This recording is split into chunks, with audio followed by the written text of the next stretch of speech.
বিসমিল্লাহির রহমানির রহিম। আজকে তোমাদের অ্যাসার্টিভ সেন্টেন্সের ন্যারেশন করাবো।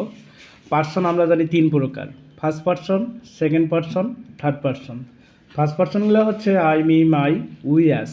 Second person you, your. Third person he, she, Rahim, Karim ইত্যাদি। তারপরে দেখো যে আমাদের ন্যারেশন হচ্ছে দুই প্রকার, একটা হচ্ছে ডাইরেক্ট আর একটা হচ্ছে ইনডাইরেক্ট। ডাইরেক্টে যদি কখনো অ্যামিজার থাকে তাহলে ইনডাইরেক্টে আমরা দেবো ওয়াজ, ওয়ার। ওয়াজ ওয়ার থাকলে আমরা ইনডাইরেক্টে দেবো হ্যাড বিন। ডু নট থাকলে ডিড নট। মাস্ট থাকলে হ্যাড টু। হ্যাভ থাকলে হ্যাড। হ্যাজ থাকলে হ্যাড। ডিড নট থাকলে হ্যাড নট। Principal verb 3। এখন দেখো অ্যাসার্টিভ সেন্টেন্সে আমরা ন্যারেশন করব। যদি অ্যাসার্টিভ সেন্টেন্সে কখনো সেইড থাকে তাহলে সেইডে দেবা।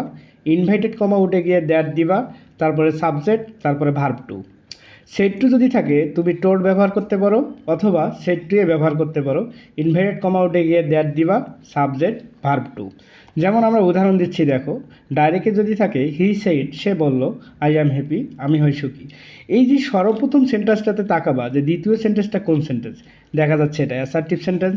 অ্যাসার্টিভ সেন্টেন্সে যদি কখনো সেইড থাকে তাহলে সেইডে হবে, এবং ইনভাইটেড কমা উঠে গিয়ে দ্যাট হয়। সাবজেক্ট এখন আসো, সাবজেক্ট কোন পার্সন দেখতে পাচ্ছি আমরা, এটা ফার্স্ট পার্সন। ফার্স্ট পার্সন এখানে লেখা আছে, ফার্স্ট পার্সন প্রথম সেন্টেন্সের সাবজেক্টকে ধরে, অ্যান্ড সেকেন্ড পার্সন প্রথম সেন্টেন্সের অবজেক্টকে ধরে। ওটা আই ছিল, ফার্স্ট পার্সন প্রথম সেন্টেন্সের কাকে ধরবে, সাবজেক্টকে ধরবে।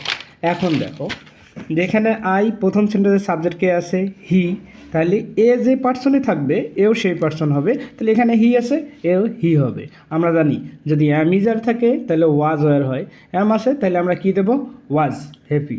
ক্লিয়ার?